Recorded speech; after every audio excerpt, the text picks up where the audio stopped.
ನಮಸ್ಕಾರ ಹಿರಿಯರ. ನಾವು ಇವತ್ತು ಯಾವ ಸ್ಥಳದೊಳಗೆ ಅದೀವಪ್ಪ ಅಂದ್ರೆ ಬಾಲ್ಕೋಟ್ ಡಿಸ್ಟಿಕ್ ಬೀಳಗಿ ತಾಲೂಕಿನ ಬೀಳಗಿ ನಗರದಲ್ಲಿದ್ದೇವ್ರಿ. ನಾವು ಇವಾಗ ಸದ್ಯಕ್ಕೆ ಹೇಳ್ಬೇಕಂದ್ರೆ ಇದು ಯಾವ ಕ್ಷೇತ್ರಪ್ಪ ಅಂದ್ರೆ ಶ್ರೀ ಗುರು ಹಸನ್ ಡೋಂಗ್ರಿ ದರ್ಗಾರಿ. ಇದು ನಿಮ್ಗೆ ಎಲ್ಲಿ ಸಿಗ್ತದಪ್ಪ ಅಂದ್ರೆ ಬೀಳಗಿ ನಗರದಿಂದ ಬೀಳಗಿ ಕ್ರಾಸಿಗೆ ಹೋಗುವ ಮಧ್ಯನೇ ಈ ದರ್ಗಾ ನಿಮ್ಗೆ ಸಿಗ್ತತ್ರಿ. ಈ ದರ್ಗಾದ ಇತಿಹಾಸ ಏನಪ್ಪಾ ಅಂದ್ರೆ ಶ್ರೀ ಗುರು ಹಸನ್ ಡೋಂಗ್ರಿ ಸಾಹೇಬರು ಮೂಲತಃ ಎಲ್ಲಿಯವರಪ್ಪ ಅಂದ್ರೆ ಇವರು ಸೌದಿ ಅರೇಬಿಯಾದಿಂದ ಬಂದಂತಹ 7 ಜನ ಸಂತರ ಪೈಕಿ ಇವರು ಕೂಡ ಒಬ್ಬರು.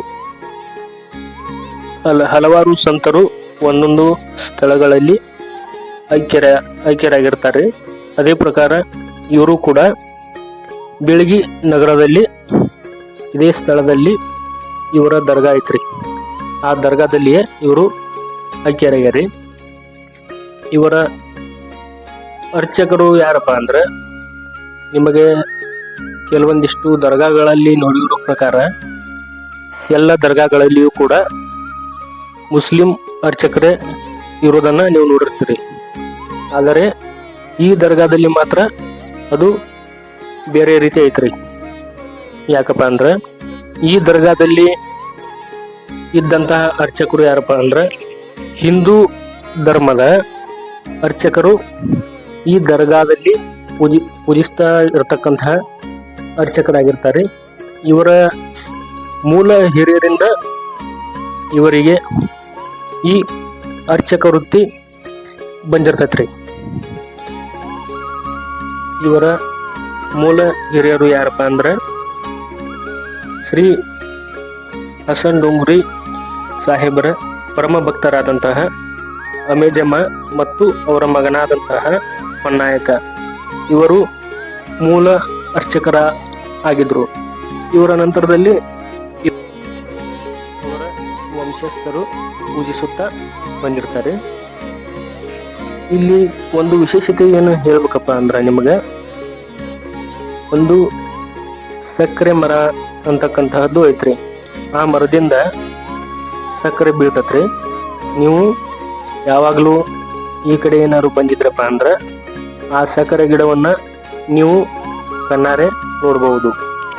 ಇದು ಹಸನ್ ಡೋಂಗ್ರಿ ಸಾಹೇಬರ ದರ್ಗಾದ ಒಳಗಡೆ ಹೋಗುವುದಕ್ಕಿಂತ ಮುಂಚೆ ನಿಮಗೆ ಸಿಗುತ್ತೆ. ಇವತ್ತ ನಾವ್ ಎಲ್ಲಿ ಬಂದೇವಪ್ಪ ಅಂದ್ರ ಬಾಲ್ಕೋಟ್ ಡಿಸ್ಟಿಕ್ ಬೀಳಗಿ ತಾಲೂಕು ಬೀಳಗಿ ನಗರಕ್ಕೆ ಇದೀವ್ರಿ. ಇಲ್ಲಿ ಯಾಕಪ್ಪ ಅಂದ್ರ ಶ್ರೀ ಹಜರತ್ ಹಸನ್ ಸಾಬ್ ಡೋಂಗ್ರಿ ದರ್ಗಾಕ್ ಬಂದಿವ್ರಿ. ಅದಕ್ಕ ಹಿರಿಯರ ಅದಾರು ಅವ್ರ ಅನುಭವ ಸ್ವಲ್ಪ ಇನ್ಫಾರ್ಮೇಶನ್ ಮಾಹಿತಿ ತಿಳ್ಕೊಂಡು ಐದ್ರಿ. ಇಲ್ಲಿ ಯಾವ್ದ ಗಿಡದಾಗ ಏನ ಸಕ್ಕರೆ ಬೀಳ್ತಿರ್ತದೆ. ಇದೇ ಒಳಗೆ ಸಕ್ಕರೆ ಬೀಳ್ತೈತಿ. ನಾಲ್ಕು ತಾಳಿದ್ದೆ ದೊಡ್ಡಿ ಮಾಡಿ ಹಾಕಿ ಎದುರು ಆ ಸಕ್ರಿಗೆ ಹೋದ ಹಾಲ ಹಾಕೊಂಡು ನಿನ್ನೆ ಅಂದ್ರ ಏನು ಗಿಡದಾಗ ಸಕ್ಕರೆ ಬೀಳುದು ತಗೊಂಡು ಹೋಗಿ ಇಟ್ಟು ಸಕ್ರೆ ತಗೊಂಡ್ ಹೋಗಿನಿ. ಬೀಳ್ತಿತ್ತ ಗಿಡದಾಗಿದ್ ನೆಲ ಕಾಣಿಸ್ತಿದ್ಲೆ ಅಟ್ಟು ಬೀಳುದು ಅಟ್ ಸಕ್ಕರೆ ತುಂಬ್ತಿತ್ರಿ. ಏನ್ ಗಿಡದಾಗ ನಿಂತ ಇಕ್ಕಟ್ಟು ಏನಂತೀವಿ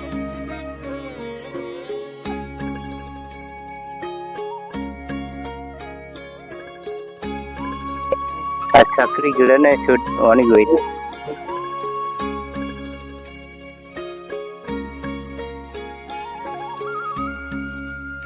ಒಣಗಿ ಹೋಯ್ತು ಗಿಡನೇ ಒಣಗಿ ಹೋತ್ರಿ. ನೋಡ್ರಿ ಆಟ ಪಾಡಿ ಚಂದಿ ಹಜರತ್ ಹಸನ್ ಡೋಂಗ್ರಿ ಸಾಹೇಬ್ರು ಅಟ್ ಪವಾಡ್ ಇತ್ರಿ. ಮೊದಲ ಪಾಡ್ ಐತಿ ಈಗಾದ್ರೆ ಐತಿ ಸಕ್ಕರೆ ತುಡಿ. ನಿನಗೆ ನೀ ಏನಂತಿ ಅದ ಕೊಡ್ತಾವ ದುಡ್ಕೊಂಡು ಅವ್ರಿಗೆ ಕಾಯ್ಕಾಯಿ ಮಾಡಿದ್ರೆ ಕೈದಾಗ ಸಿಗೈತೆ ಇದೆ. ಕಾಯ್ಕಾಯಿ ಮಾಡಿದ್ರೆ ಏನ ಕೊಡ್ತಾರ ನಡ್ಕೊಂಡ್ ಬಡ್ಕೋ ಒಟ್ಟು ಕಾಯಂ ಬರ್ತೀರ ಅನ್ನಂಗಾತ್ರಿ. ಕಾಯಿ ಬಾಳ ಬರ್ತದೆ. ವರ್ಷ ಆತಂತ ಬರಾಕತ್ತೆ. ಬಾಳ ವರ್ಷ ಐತಿ. ನಾವು 34 ವರ್ಷ ಐತಿ. ಬಾಳ ದಿನ ಆತ ಅನ್ನಂಗಾತ್ರ ಬರಾಕತ್ರಿ. ಹೆಗ್ಗೂರನ್ರಿ ಒಂದ್ 35 ವರ್ಷ ಮ್ಯಾಗ ಆತ ಅನ್ನಂಗಾತ್ರ ಬರಾಕತ್ರಿ. ಇದು ಹೆಗ್ಗೂರ್ ಅನ್ನಂಗಾತ್ರಿ ನಿಮ್ದು. ನಮ್ದು ಹೆಗ್ಗೂರಿ. ಈ ದೇವ್ರದ ಪವಾಡ ಐತಿ ಏನೇನ್ರಿ? ಐತಿ ಬಿ ಇಲ್ಲಿ ಹೆಂಗ್ ದುಡ್ಡು ಅವ್ರು ಕೊಟ್ಟು ದುಡ್ಡಿ ಹಂಗ ಪವಾಡ ಮಾಡ್ತಾನ.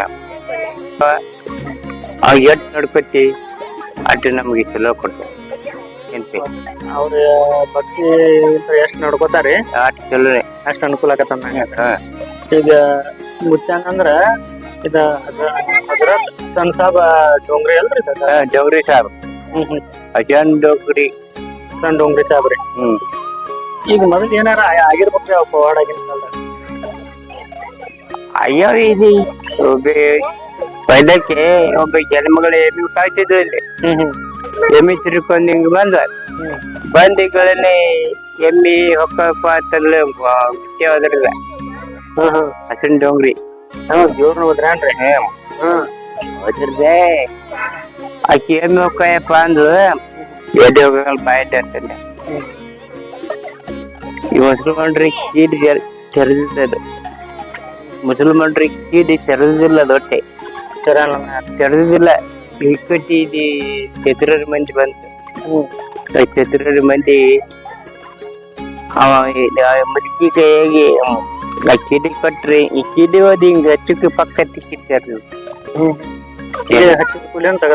ತೆರೆದೇ ಬಿಡಿ ಅಲ್ಲಿಗೆ ಆಕಿಗೆ ಹೊರ ಕೊಟ್ಬಿಟ್ಟ. ಮತ್ತೆ ಆಕೆಗೆ ಎಮ್ಮಿ ಕಾವು ಹೆಣ್ಮಗಳಿಗೆ ಹೊರ ಕೊಟ್ಬಿಟ್ಟಾವ. ಆಕೆಗೆ ಅನುಕೂಲ ಆದಂಗ ದೊಡ್ಡ ಅನುಕೂಲ. ಈಗ ನೋಡಬಾರ್ದು ಆಕಿನ. ಈಗ ಜೀಡ್ಸಿ ಕುರಿಯದು ಮತ್ತೆ ಎಮ್ಮೆದು 9 ಕೂರ್ ಹೊಲ ಐತಿ. ಹಾಕಿದ್ದೆ ದೊಡ್ಡ ಆಶೀರ್ವಾದ ಮಾಡ್ಯಾನ ಆಕಿಗೆ. ಅಂದ್ರ ಮೊದಲ ಏನು ಎಮ್ಮಿ ಕಾಕೋತ ಅಡ್ಡಾಡ್ತೇವ್ರಿ. ಎಮ್ಮಿ ಕಾಯ್ತಿದ್ರು ನೋಡ್ರಿ. ಒಟ್ಟ ನಾ ಬಂದು ಈಗ ಹೆಂಗ್ ಕೂತೀನಿ ಹಿಂಗ್ ಕುಂದ್ರವಣ ಹಿಂಗೆ. ಒಟ್ಟ ಹಸನ್ ಸಾಬ್ ಡೋಂಗ್ರಿ ಅವ್ರದ ಆಶೀರ್ವಾದ ಅವ್ರಿಗೆ ಬಹಳ ಐತಿ. ಒಟ್ ದೇವ್ರ ಆಶೀರ್ವಾದ ಅನುಕೂಲ ಐತಿ. ಅನುಕೂಲ ಐತಿ. ಏನ್ ಪರಮಾತ್ಮ ನಮಗೇನ್ ಕಡಿಮೆ ಮಾಡಿಲ್ಲ. ಆನಂದ ಕೊಟ್ಟನ. ನಾವೇನು ದುಡುಕಿ ಮಾಡಿದ್ದೀವಿ. ನಾವು ನೋಡಿರಿ ಯಾರಿಗೆ ಸಿಗೋಣದೇ. ದೇಶ ನಾನು ಒಂದ್ ಸರಿಗೆ ಹಾಲ ಒಂದ್ ಹಿಡಿ ಬ್ಯಾಣ್ಣೆ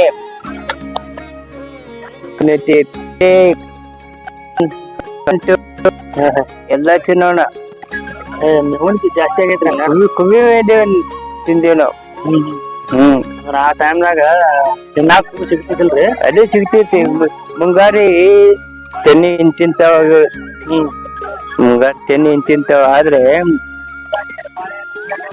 ಇನ್ನೊಂದವ್ರು 4 ಮಂದಿ ಹೊಲ್ದಾಗ ಮಕ್ಕಳೆಲ್ಲಾರೆ ನಮ್ಮ ಮಾವ ಅಂತಿದ್ದೆ ಒಬ್ಬ ಲಕ್ಷ್ಮಣ ಅಂತೇಳಿ. ಅವ ಕಜರಿಯನ್ನು ಬೀಜ ತೆಗೆದು ತುಬದ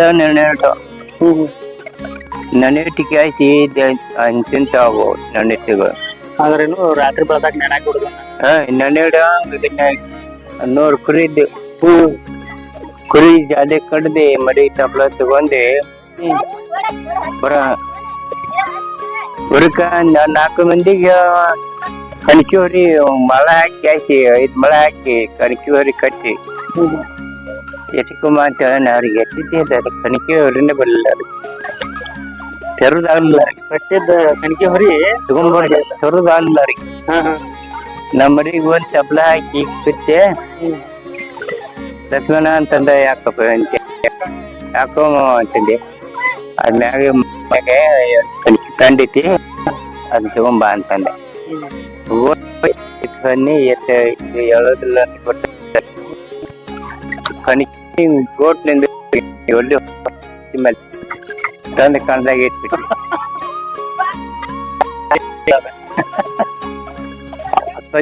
ಡಬ್ಬಿನ ಗಡಿಗೆನೆ ತಂದು ನನಗ್ ಕೊಟ್ಟುಬಿಟ್ಟೆ. ಆ ಪೂರ ಅದು ಫುಲ್ ತಿಂದಿರೆ ನಾಳೆ ಕೂಡ ಉಳಿಸಿರು. ಅದ್ರಾಗ ಉಳಿಸಿರು ಕೊಟ್ಟಿರ್ಲ. ಹಂಗೈತಾವ ನಮ್ಮ ಉಂಟವ್ರಿ.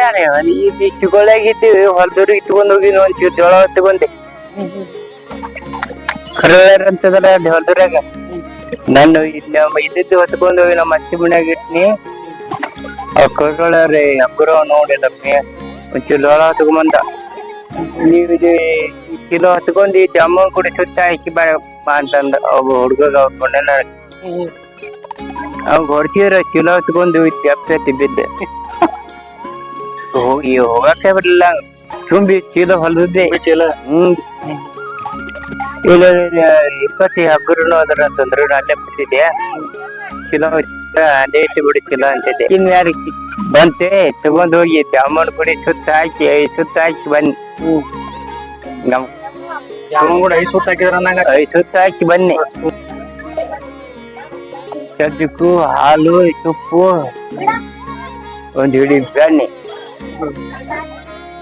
ಒಂದು ಹಿಕ್ಕಡ್ಡಿ ಒಂದ್ ಚೇರಿಗೆ ಹಾಲೆ ಕೊಟ್ಟು ಅದನ್ನೆಲ್ಲ ಕೊಡ್ದಿಟ್ಟೆ. ಜಾಗ ಕೊಡ್ಸಿ ನಮಗೆ ಒಟ್ಟ ಹೊಲ ಮುಳುಗಡೆ ಆಗಾನ ಈ ಜಾಗ ಕೊಡ್ಸಿ ಅದೇ ಜಾಗದಾಗ ಕಟ್ಟಿಸಿ ಬಂದಿ. ಅದೇ ನಾವು ಇಲ್ಲ ಒಟ್ಟ ಆರಾಮರ ಐತಲ್ರಿ. ಆರಾಮೇ ಇದ್ರೆ ಚಿಂತಿಲ್ಲಪ್ಪ. ಪರಮಾತ್ಮ ಪುಣ್ಯ ಇದ್ರಿ. ಇಷ್ಟೆಲ್ಲಾ ಮಾಹಿತಿ ಕೊಟ್ರಿ. ನಿಮ್ಗೂ ಆರೋಗ್ಯ ಕೊಟ್ಟ ಸದಾ ಕಾಲ ಕಾಪಾಡ್ರಿ. ಒಳ್ಳೇದಲ್ರಿ ನಿಮ್ಗೂ ಮಾಹಿತಿ ಕೊಟ್ಟಿದ್ದಕ್ಕ. ನಮಸ್ಕಾರ. ನಮಸ್ಕಾರ. ಈ ದರ್ಗಾದ ಇನ್ನೊಂದು ವಿಶೇಷತೆ ಏನಪ್ಪಾ ಅಂದ್ರ, ನೀವು ಪ್ರತಿಯೊಂದು ದರ್ಗಾಗಳಲ್ಲಿಯೂ ಕೂಡ ನೋಡಿರ್ತೀರಿ, ಯಾವುದೇ ದರ್ಗಾದಲ್ಲಿಯೂ ಕೂಡ ಅಗ್ನಿ ಕೊಂಡವನ್ನು ಇರುವುದು ನೀವು ಎಲ್ಲಿ ನೋಡೋದಕ್ಕೆ ನಿಮಗೆ ಸಿಗೋದಿಲ್ಲ. ಅದರ ಈ ದರ್ಗಾದಲ್ಲಿ ನಿಮಗೆ ಅಗ್ನಿ ಹೊಂಡ ಸಿಗತತ್ರಿ. ಇನ್ನೊಂದು ಅದರ ವಿಶೇಷತೆ ಏನಪ್ಪಾ ಅಂದ್ರ, 24 ಗಂಟೆಗಳ ಕಾಲ ಆ ಅಗ್ನಿಕೊಂಡ ಕಂಟಿನ್ಯೂಸ್ ಆಗಿ ಉರಿತಾನೆ ಇರ್ತತ್ರಿ. ಬೆಂಕಿ ಇರತತ್ರಿ 24 ಗಂಟೆಗಳ ಕಾಲ.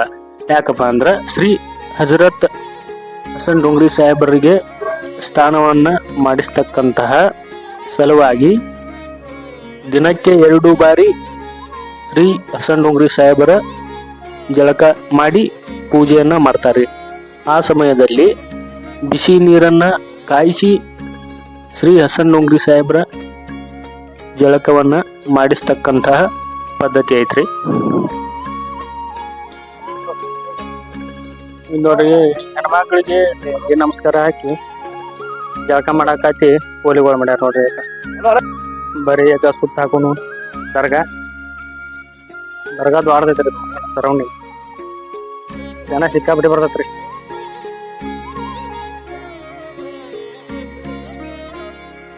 ಈಗ ಇನ್ಕಂಬಿಟ್ಟ ಬಿಸಿಲ ಅಡ್ಡಾಡಿದವ್ರು, ಕಂಡಾಬಿಟ್ಟು ಬಿಸಿಲ ಕಾಲು ಸೂಡ ಹಾಕ್ತಿದ್ವು.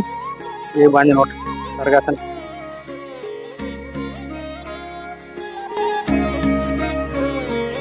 ಇಲ್ಲಿ ಬರ್ತಕ್ಕಂಥ ಭಕ್ತಾದಿಗಳು ಜಾಸ್ತಿ ಯಾವಾಗ ಬರ್ತಾರಪ್ಪ ಅಂದ್ರೆ ಗುರುವಾರ ದಿವಸ ಇಲ್ಲಿ ಜನ ಜಾಸ್ತಿ ಬರ್ತಾರೆ. ಯಾಕಪ್ಪ ಅಂದ್ರೆ ಶ್ರೀ ಗುರು ಹಸನ್ ಡೋಂಗ್ರಿ ಸಾಹೇಬರ ವಾರವಾಗಿರುವ ಕಾರಣ ಗುರುವಾರದ ದಿವಸ ಜಾಸ್ತಿ ಜನ ಈ ದರ್ಗಾಕ್ಕೆ ಬರ್ತಾ ಇರ್ತಾರೆ. ಬಂದು ಆಶೀರ್ವಾದ ತೆಗೆದುಕೊಂಡು ಹೋಗುತ್ತಾರೆ.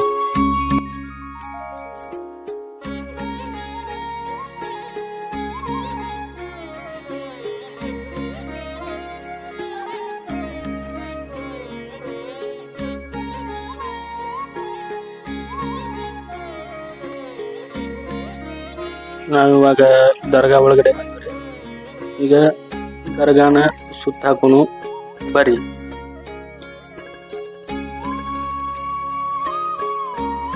ಇದೆ ನೋಡಿ ಶ್ರೀ ಗುರು ಹಸನ್ ಡೋಂಗ್ರಿ ಸಾಹೇಬರ ದರ್ಗಾ. ನಾವು ಕೂಡ ಕಾಯಿವಡಿಸಿಕೊಂಡು ಸಕ್ಕರೆಯನ್ನು ಹಂಚಿ ಶ್ರೀ ಗುರು ಹಸನ್ ಡೋಂಗ್ರಿ ಸಾಹೇಬರ ಆಶೀರ್ವಾದವನ್ನು ತೆಗೆದುಕೊಂಡೆವು. ಇವಾಗ ನೋಡಾಕತ್ತಿರಲ್ಲ, ಈ ಸ್ಥಳ ಯಾವುದಪ್ಪ ಅಂದ್ರೆ ಶ್ರೀ ಗುರು ಹಸನ್ ಡೋಂಗ್ರಿ ಸಾಹೇಬರ ಪರಮ ಭಕ್ತರು ಮತ್ತು ಅರ್ಚಕರು ಆದಂತಹ ಅಮೇಜಮ್ಮ ಮತ್ತು ಅವರ ಮಗನಾದಂತಹ ಹೊನ್ನಾಯಕನ ಸಮಾಧಿಗಳು ಇರ್ತಕ್ಕಂತಹ ಸ್ಥಳ ಇದೆ ನೋಡ್ರಿ. ಇದು ಹಸನ್ ಡೋಂಗ್ರಿ ಸಾಹೇಬರ ಗುಡಿಯ ಪಕ್ಕದಲ್ಲೇ ಐತ್ರಿ. ಇಲ್ಲಿ ಇರ್ತಕ್ಕಂತಹ ಇನ್ನೊಂದು ವಿಶೇಷತೆ ಏನಪ್ಪಾ ಅಂದ್ರ, ಈ ದರ್ಗಾ ಸ್ಥಾಪನೆ ಆದಂತಹ ಸಂದರ್ಭದಲ್ಲಿ ಇಟ್ಟಿರ್ತಕ್ಕಂತಹ ಕಳಸವನ್ನ ಇದುವರೆಗೂ ಕೂಡ ಯಾರು ಕೆಳಗಡೆ ಇಳಿಸಿಲ್ಲ ಮತ್ತು ಆ ಕಳಸವನ್ನ ಯಾರೂ ಸ್ವಚ್ಛಗೊಳಿಸಿಲ್ಲ. ಆದ್ರೂ ಕೂಡ ನೀವು ನೋಡಬಹುದು ಆ ಕಳಶ ಇನ್ನೂ ಕೂಡ ಮೊದಲೇ ಯಾವ ರೀತಿ ಇತ್ತು ಅದೇ ರೀತಿಯಾಗಿ ಒಂದು ವಜ್ರದ ರೀತಿಯಲ್ಲಿ ಹೊಳಿತಾನೆ ಇರುತ್ತೆ. ನೀವು ಬೇಕಾದ್ರೆ ಯಾರಾದರೂ ಇಲ್ಲಿ ಈ ದರ್ಗಾಕ್ಕೆ ಬಂದಂತಹ ಸಂದರ್ಭದಲ್ಲಿ ಆ ಕಳಶವನ್ನ ನೀವು ಕೂಡ ನೋಡಬಹುದು. ಈ ದರ್ಗಾದ ಇತಿಹಾಸವನ್ನ ನೋಡ್ಬೇಕಪ್ಪ ಅಂದ್ರ ಇದು ಬಿಜಾಪುರದ ಆದಿಲ್ ಶಾಹಿಯ ಕಾಲದಲ್ಲಿ ಹೈದರ್ ಖಾನ್ ಎಂಬ ಒಬ್ಬ ರಾಜ ಈ ದರ್ಗಾದ ದಾರಿಯಲ್ಲಿ ಹಾದು ಹೋಗುವಂತಹ ಸಂದರ್ಭದಲ್ಲಿ ಇದೇ ಸ್ಥಳದಲ್ಲಿ ಪುಟ್ಟದಾದ ಒಂದು ಗುಡಿಯನ್ನ ಕಟ್ಟಿಕೊಂಡು ಹೊನ್ನಾಯಕ ಮತ್ತು ಅಮೇಜಮ್ಮ ಪೂಜಿಸುತ್ತಾ ಇದೇ ಸ್ಥಳದಲ್ಲಿ ಇರ್ತಾರೆ. ಆ ಸಂದರ್ಭದಲ್ಲಿ ಆ ರಾಜ ಇಲ್ಲಿ ಬಂದು ಬೇಡಿಕೊಂಡು ಹೋಗ್ತಾನೆ. ಏನಪ್ಪಾ ಅಂದ್ರ, ನಾನು ಯುದ್ಧದಲ್ಲಿ ಗೆದ್ದು ಬನ್ನಪ್ಪ ಅಂದ್ರ 24 ಗಂಟೆಗಳಲ್ಲಿ ಈ ನಿನ್ನ ದರ್ಗಾವನ್ನು ನಿರ್ಮಿಸುತ್ತೇನೆ ಅಂತಕ್ಕಂತಹ ಬೇಡಿಕೆಯನ್ನ ಬೇಡಿಕೊಂಡಿರ್ತಾನ್ರಿ. ಅವನು ಹೋದಂತ ಯುದ್ಧದಲ್ಲಿ ಜಯಶಾಲಿಯಾಗಿ ಬಂದು 24 ಗಂಟೆಗಳಲ್ಲಿ ನಿರ್ಮಿಸಿರ್ತಕ್ಕಂತಹ ವಿಶಿಷ್ಟವಾದಂತಹ ದರ್ಗಾ ಇದೆ ನೋಡ್ರಿ. ಅದು 24 ಗಂಟೆಗಳಲ್ಲಿ ಕೃಷ್ಣಾ ನದಿಯಿಂದ ನೀರನ್ನು ತಂದು ಒಂದೇ ದಿನದಲ್ಲಿ ನಿರ್ಮಿಸಿರ್ತಕ್ಕಂತಹ ಏಕೈಕ ದರ್ಗಾ ಇದು ಶ್ರೀ ಗುರು ಹಜರತ್ ಹಸನ್ ಡೋಂಗ್ರಿ ಸಾಹೇಬ್. ಇದ ಹಿನ್ನೆಲೆ ಏನಾರ ಕೊಡ್ಬೇಕಾ? ನಮ್ಮ ತಿಳಿದೈತಿ, ಎಷ್ಟು ತಿಳಿದೈತೆ ಅಷ್ಟ ಮಾಹಿತಿ ಹೇಳಿರಲಿಲ್ಲ. ಇದು ಗುರಿ ಅಷ್ಟೇ ಯಾವ ಟೈಮ್ನಾಗ ಪ್ರಾರಂಭ ಐತ್ರಿ, ಪವಾಡ ಏನೇನ ಹಿಂದಿನ ಇತಿಹಾಸಗಳು ಏನಾರ ಸ್ವಲ್ಪ ಎಷ್ಟು ತಿಳಿದೈತೆ ಅಷ್ಟೇ ಮಾಹಿತಿ ಕೊಡ್ರಲ್ಲ. ಇದನ್ನ ಬಿಜಾಪುರ ರಾಜ ರೀ ಯುದ್ಧಕ್ಕೆ ಹೋಗೋ ಟೈಮ್ದಾಗ ರೀ, ಬಿಜಾಪುರಿಂದ ಹಿಡಿದ ಈ ಸೈಡ್ ಯುದ್ಧಕ್ಕೆ ಹೊಂಟಿದ್ದೇನ್ರಿ ಅವ್ರು. ಯುದ್ಧಕ್ಕೆ ಹೋಗೋ ಟೈಮ್ದಾಗ ಇಲ್ಲಿ ಅಜ್ಜಾರ ಗದಿಗೆ ನೋಡಿರ್ತಾರ ಅವ್ರು, ಸಣ್ಣ ದೀಪ ನೋಡಿರ್ತಾರ ಅವ್ರ ಪ್ರಶ್ನೆಕ. ಸಣ್ಣ ದೀಪ ನೋಡಿ ಇಲ್ಲೇನ ಒಂದು ದೀಪ ಕಾಣಾಕತ್ತಲ್ಲ ಅಂತಂದ ಅವ್ರು ರಾಜಾರ ಮಂತ್ರಿ ಅವರು ಎಲ್ಲಾ ಸೇರಿ ಇಲ್ಲಿ ಅಜ್ಜನ ಗುಡಿಗೆ ಬರ್ತಾರ್ರಿ. ಇಲ್ಲಿ ಬರೋಣ, ಇಲ್ಲಿ ಹೊನ್ನೇಕ ಅಜ್ಜ ಮಜವಮ್ಮ ಅಂತಂದ ಅದಾರ್ರಿ, ತಾಯಿ ಮಗ ಅವ್ರು. ಅವರು ಇಂಡಿಗಿರಿ ದೇಸಾಯಿ ಅಂತಂದ್ರಿ, ದೊಡ್ಡ ದೇಸಾಯಿ ಗತ್ತಿ ಮಾಡ್ತಾನ್ರಿ ಅವ್ರು. ಅವ್ರಿಗೆ ತಾಯಿಗೆ ಮಗ ಬಾಳ ಆರಾಮ್ ತಪ್ಪಿರ್ತೈತ್ರಿ. ನೋಡ್ರ ಗರ್ಭ ಶ್ರೀಮಂತರ ಅವ್ರು ಬಾಳ ಅಂದ್ರ ಆರಾಮ್ ತಪ್ಪಿರ್ತೈತ್ರಿ. ಎಲ್ಲಾ ಎಂತ ನಿಪುಣ ವೈದ್ಯರ ಆ ಟೈಮ್ದಾಗ ಎಷ್ಟು ನಿಪುಣ ವೈದ್ಯರ ಉತ್ತರಿಗೆ ತೋರ್ಸಿದ್ರು ಆರಾಮಾಗಿರೋದಿಲ್ಲ. ಆಮೇಲೆ ಅಜ್ಜಾರ ಇವ್ರು ಗನಿ ಇದಕ್ ಹೋಗಿರ್ತಾರ ಅವ್ರ, ಅಂದ್ರ ಸಂಚಾರಕ್ಕೆ ಹೋಗಿರ್ತಾರಲ್ಲ. ಹೋಗೋ ಟೈಮ್ದಾಗ ಅಲ್ಲಿ ಇವ್ರಿಗೆ ಕೇಳ್ತಾರ, ಹೋದ 3 ಮಂದಿ ಇಲ್ಲಿ ಒಬ್ಬರ ಅಜ್ಜಾರ್ ಬಂದಾರ, ಬಾರಿ ಬಾಬಾ ಪವರ್ ಪುರುಷರು ಅದಾರ ಅವ್ರು. ಅಲ್ಲಿ ಹೋಗ್ರಿ ನಿನ್ ಮಗಗ್ ಆರಾಮಾದ್ರು ಅಂತಂದ ಅವ್ರ ಹೊನ್ನೇಕ ಅಜ್ಜಾರ ತಂದೆ ಅವ್ರನ್ನ ತಂದ ನಮ್ಮ ಅಜ್ಜನ ಮುಂದೆ ಹಿಂಗ ಹೊತ್ಕೊಂಬಂದ್ ಮನಗಿಸ್ತಾರ. ಮನಗಿಸಿ ಇವ್ನ ಆರಾಮ್ ಮಾಡಿಸಪ್ಪ ಹಿಂಗ ಹಿಂಗಂತ ಕೇಳ್ತಾರ. ಆತಪ್ಪ ನಾ ಆರಾಮ್ ಮಾಡಿಸ್ತೀನಿ, ನೀವು ಇದು ಮಾಡ್ರಿ ಅಂತ ತಂದ. ಅವರು ಎಂತಾದ ನಿಪುಣ ವೈದ್ಯ ತೋರ್ಸಿದ್ರು ಆರಾಮಲ್ಲ ಅಂತ ಈ ಅಜ್ಜಾರ ಪವಾಡದಿಂದ ಅವ್ರು ಆರಾಮಾಗ್ಬಿಡ್ತಾರ. ಆರಾಮಾಗನ ಅವ್ರು ಎಲ್ಲಾ ದೇಸಾಯಿ ವ್ಯಕ್ತಿ ಮಂತನ ಇದೇನಿತ್ತಲ್ಲ ಎಲ್ಲಾ ತೋರದು ಈ ಮುತ್ಯಾನ ಬಾವಾಗ ಇದು ಆಗ್ಬಿಡ್ತಾರ. ಅವ್ರು ಕಾಯಂ ಭಕ್ತರಾಗ್ಬಿಡ್ತಾರ. ಭಕ್ತರಾಗಿ ಇಲ್ಲೇ ಸೇವೆ ಸಲ್ಲಿಸುತ್ತಾ ಇಲ್ಲೇ ಇದ್ ಬಿಡ್ತಾರ. ಅವ್ರೆಲ್ಲಾ ಆಸ್ತಿ ಎಲ್ಲಾ ತೊರದ ಬಂದ್ಬಿಟ್ಟಿರ್ತಾರ. ಮುತ್ಯಾಗ ತಾಯಿ ಮಗ ಇಬ್ರು ಬಂದ್ ಸಂಸಾರ ಬಿಟ್ಟು ಸಂಸಾರ ಬಿಟ್ಟು ಇಲ್ಲೇ ಬಂದ್ಬಿಟ್ಟಿರ್ತಾರ. ಬಂದ್ ಇಲ್ಲಿ ಮುತ್ಯಾನ ಸೇವೆ ಮಾಡ್ಕೊತ ಇಲ್ಲೇ ಇರ್ತಾರ. ಇದ್ದ ಮೇಲೆ ಅಜ್ಜಾರ ಹೇಳಿದ್ವಲ್ಲ ಹೋಗೋ ಟೈಮ್ದಾಗ ಇವ್ರು ಅಜ್ಜ ಅಜ್ಜಿಯರ್ ಇಬ್ರು ಇಲ್ಲೇ ಇರ್ತಾರ. ಅವ್ರು ಇದ್ದ ಟೈಮ್ದಾಗ ಬಿಜಾಪುರ ರಾಜ ಬಂದ ಕೇಳ್ತಾನ, ಇದೇನಿದು ಸಣ್ಣ ಹೋಗಿ ದರ್ಗಾ ಮತ್ತೆ ಗುಡಿ ಇಲ್ಲ ಏನಿಲ್ಲ ಇಲ್ಲ ಇಲ್ಲ ಇದು ಮಾಡಕ್ಕೆ ಅಂತ ಕೇಳ್ತಾನ. ಆಯ್ತು ಇಲ್ಲಿ ಹೆಂಗ ಇದು ಪವಾಡ ಬಾರಿ ಐತಿ, ನೀವ್ ಏನ್ ಬೆಡ್ಕೊಂಡ್ ಹೋಗಿದ್ದಲ್ಲ ಹಾಕತಿ. ಆಮೇಲೆ ಅವ್ ನಮ್ಮ ಬೇಡ್ಕೊಂಡ್ ಹೋಗ್ಕಂದ್ರ ನಂದ್ ಏನ್ರ ಯುದ್ಧ ಗೆದ್ದ ಬರ್ತಂದ್ರ ನಿಮ್ಗೆ 24 ತಾಸನಾಗ ಗುಡಿ ಕಟ್ಟಿಸ್ತೀನಿ ಅಂತಂದ್ರ ಒಂದ್ ಏನಾರ ಆದಪ್ಪ ಅಂತ ಗೆದ್ದು ಬಂದ್ರೆ ಮಾಡಿ ಕೊಡ್ತಂತೆ ಬೇಡ್ಕೊಂಡ್ ಹೋಗ್ತಾನ್ರಿ. 24 ತಾಸನಾಗ ಗುಡಿ ಕಟ್ಟಿಸ್ತೀನಿ ಅಂತ ಬೇಡ್ಕೊಂಡ್ ಹೋಗಿರ್ತಾನೆ. ಅದ ಆದಂತನ ಅದು ಯುದ್ಧ ಎಲ್ಲಾ ಚಂದಗೆ ಗೆದ್ದು ಎಲ್ಲಾ ಬರೋ ಟೈಮ್ದಾಗ ಅವ್ರು ಯುದ್ಧ ಗೆದ್ದ ಖುಷಿ ಒಳಗ ಹಂಗ ಮರ್ತು ಹೊಂಟಿರ್ತಾರ. ಅಂದ್ರೆ ಇದು ಬೇಡ್ಕೊಂಡಿದ್ದ ನೆರವೇರಿದಾಗ ದೇವ್ರದ್ದು ಸನಿಯಕ್ಕೆ ಬರಂಗಿಲ್ಲ, ಮರ್ತ್ ಹಂಗ ಹೋಗ್ತಿರ್ತಾರ. ಅವ್ರು ಹೋಗೋ ಟೈಮ್ದಾಗ ಅಲ್ಲಿ ಸ್ವಲ್ಪ ಬಿಜಾಪುರ ಸನಿಯಕ ಮತ್ತೆ ಪಲಾರ ಸೈಡ್ ಅಂತ ಇರ್ಬೋದು ಬಹುಶಃ. ಅಲ್ಲಿ ಈ ಸೈಡ್ ಆಸ್ಪಾಸ್ ನೀವು ನೋಡ್ರಿ, ಇದು ಏನ್ ನೋಡಾತಿರಲ್ಲ ಇದು ಸಾಕ್ರ ನೋಡ್ರಿ. ಇದು ಗಿಡದಾಗ ನಿಂತ್ರ ಈಗ ಸಾಕ್ರ ಬೀಳುವಂತ ಪವಾಡ್ರಿ. ಇದು ಶ್ರೀ ಹಸನ್ ಡೋಂಗ್ರಿ ಸಾಹೇಬ್ರದ್ದು ಪವಾಡ್ ನೋಡ್ರಿ ಇದು.